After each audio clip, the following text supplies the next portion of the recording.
Voilà, on se retrouve. Ah, ils sont là.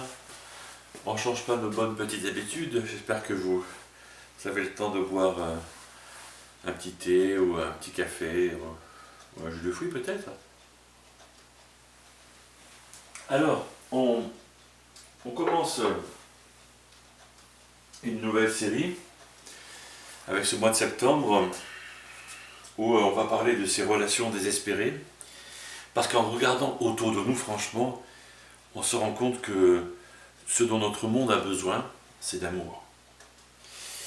Et dans 1 Corinthiens chapitre 14, il est écrit « Recherchez avant tout l'amour ». Alors dans cette série de prédications, on va parler de ces relations désespérées. On va parler de 1 Corinthiens chapitre 13 qui parle de l'amour. Et à la fin, donc en fait au début du chapitre 14, l'apôtre Paul dit « Recherchez avant tout l'amour ». Pourquoi Dieu dirait-il cela?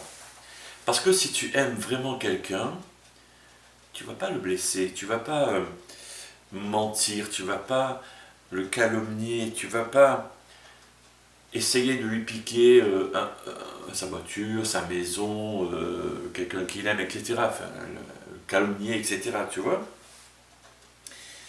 Nous avons tous besoin d'amour. Et ça nous pose beaucoup de problèmes. Et on va essayer de compenser ce manque d'amour par toutes sortes de choses plus ou moins réussies, plus ou moins gâchées, enfin bref. Et donc Dieu nous dit d'abord, il faut prioriser l'amour. Au verset 1er de 1 Corinthiens chapitre 13, « Tant que je parlerai la langue des anges, la langue des hommes et des anges, si je n'ai pas la charité ou l'amour, je suis un airain, autrement dit un morceau de bronze, qui résonne, une cymbale qui retentit, autrement dit du bruit. Ça ne sert à rien en fait. Tout ce que je dis sans amour est inefficace, ne sert à rien. » Et là, ici, il dit même si tu avais cette capacité de parler comme les anges, franchement, si tu n'aimes pas, ça ne sert à rien. Et il va continuer comme ça. Il va dire, tout ce que tu sais sans amour ne sert à rien. Supposez que j'ai le don de prophétie, que je comprenne tous les secrets, que je possède toute la connaissance, sans amour, je ne suis rien. Aujourd'hui, en fait, sur un simple clic, sur un téléphone portable, sur un ordi, on peut avoir toutes les connaissances des êtres humains.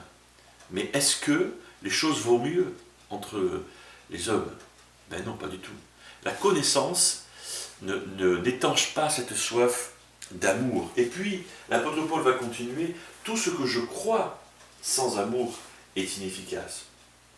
Supposons même que j'ai, dans toute sa plénitude, donc une foi complète, et que cette foi complète qui me permette de déplacer des montagnes, si je n'ai pas l'amour, je ne suis rien.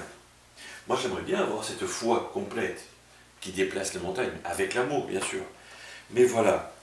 Il y a une fausse croyance qui dit que être chrétien implique simplement de croire en certaines vérités et voilà, et d'avoir un certain type de vie.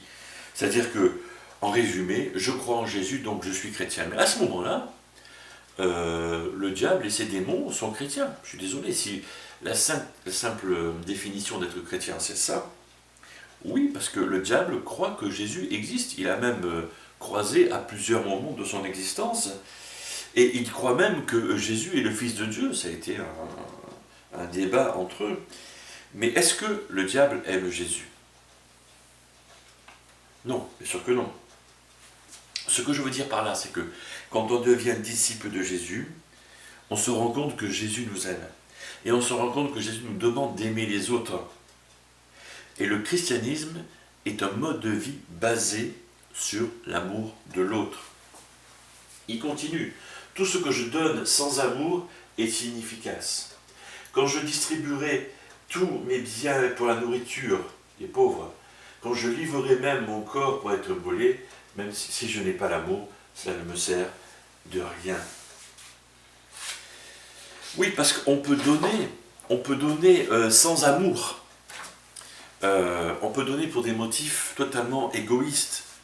On peut donner pour le prestige, on peut donner pour avoir son nom sur une plaque, on peut donner pour le pouvoir, pour contrôler des gens, on peut donner par obligation, on peut donner par culpabilité, on peut donner par mimétisme pour imiter les autres, etc. etc. C'est pas parce que tu donnes que tu le fais par amour. Et on peut donner sans amour, mais on ne peut pas aimer sans donner. Non, c'est pas possible. Donc tout ce que je donne sans amour est inefficace. Et tout ce que j'accomplis sans amour est inefficace. C'est la fin du verset qu'on a lu juste avant. Quand je livrerai même mon corps pour être brûlé, si je n'ai pas l'amour, cela ne me sert de rien. Je peux accumuler des réalisations importantes, en tout cas aux yeux de la société. Voilà, si je n'aime pas, c'est un gaspillage d'efforts. Alors pratiquement, mon deuxième grand point, pratiquement, Colossiens 3, par-dessus tout, revêtez l'amour, c'est le lien parfait. Revêtir, c'est pas seulement passer une chemise, un manteau, mais que ça devienne comme notre peau, comme notre style de vie en fait. Et là, il nous faut définir l'amour. Parce qu'un dictionnaire, tu vas sur le net et tu vas trouver ça, un dictionnaire va te parler de relations sexuelles, ok. L'amour, on va te parler aussi d'émotions, mais aussi étonnant que ça paraisse, l'amour n'est pas une émotion. L'amour affecte nos émotions. Par exemple, la colère est une émotion. La colère est quelque chose que tu ne peux pas contrôler. Quand quelqu'un te met en colère, ben la colère est là, tu n'as pas le choix. Après, la gestion, l'expression de cette colère, ça c'est autre chose. Et on aura une prédication dans quelques semaines, une réflexion dans quelques semaines là-dessus. Parce que nous pouvons contrôler notre façon d'aimer. Nous pouvons contrôler notre amour. Nous avons besoin de leçons sur notre façon d'aimer. Il y a tellement de familles dysfonctionnelles qui existent dans notre société que la plupart des gens ne savent pas comment aimer. Alors pourquoi? Parce que soit nos parents ne savaient pas aimer, soit nos parents ou l'un de nos parents était absent, soit nos parents ou l'un de nos parents ne savaient pas aimer, ou aimaient trop, ou aimaient pas assez, que sais-je, enfin bref, c'est toujours la faute des parents. Et si tu es parent, c'est ta faute, donc c'est ma faute aussi, enfin bref, c'est notre faute. Voilà. Mais donc on va grandir avec des mauvais modèles et on va aller chercher ces modèles là où on peut, qu'ils soient bons ou mauvais. Voilà. Et ça fait cette dysfonctionnalité. Comment puis-je pratiquer cet amour d'après la Bible?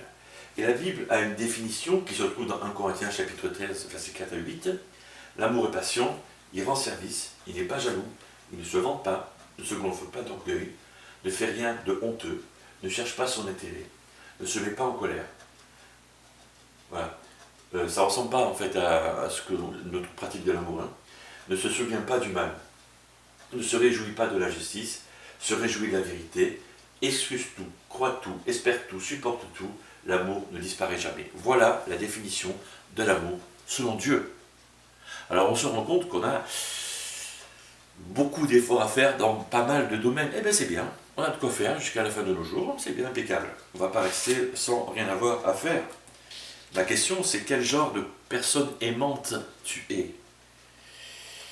Parce que nous avons tous besoin de leçons. Alors je veux proposer deux choses pratiques. D'abord, l'amour est une action, ce sont des choses à faire, des choses à réaliser, quelque chose que tu fais, tu vas prendre soin de quelqu'un, de ta famille, de ta femme, de ton mari, de tes enfants, de tes parents. Tu vas prendre soin d'eux. C'est quelque chose à faire, des intentions, des attentions. Et l'amour est un choix. Un choix parce que tu vas choisir. C'est comme les gens qui me disent oui, effectivement, je suis tombé amoureux. T'es tombé amoureux? Quoi, t'es tombé dans un trou? Tu vois? Comme si tu n'avais pas le choix. Et les mêmes personnes qui disent ça, 6 mois après, peut-être 2 jours après, ou 2 ans après, va dire ben, c'est fini, je ne l'aime plus. Donc là, tu es capable de dire que tu ne l'aimes plus, mais 6 mois avant, tu n'avais pas le choix. Donc on choisit d'aimer, on choisit de ne pas aimer. L'amour de l'autre est un choix. Donc tu choisis ou tu ne choisis pas d'aimer l'autre. Matthieu 5, Jésus nous dit « Aimez vos ennemis ». Comment ce commandement pourrait être acceptable et réalisable si ce n'était pas un choix? Si c'était juste une émotion. L'amour n'est pas qu'une émotion.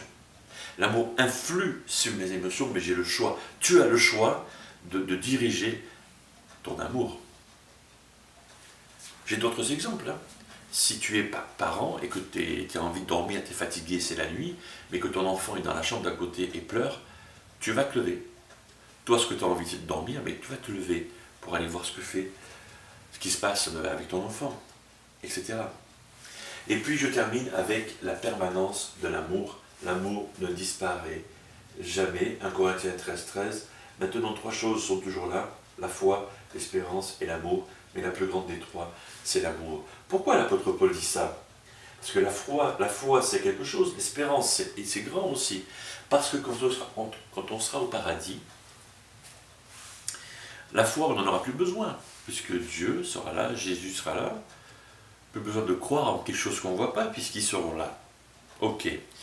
L'espérance, non plus, on n'en aura plus besoin. On n'en aura plus besoin, parce que l'espérance, c'est ce qui nous fait tenir, c'est ce qui nous permet de résister aujourd'hui. Mais au paradis, tout sera dans le meilleur des mondes, comme on dit pour toi et pour moi. Ok. Mais l'amour, on baignera dedans. Donc c'est aujourd'hui le moment de s'entraîner à aimer l'autre. Voilà ce que je voulais dire. Je vous laisse discuter entre vous.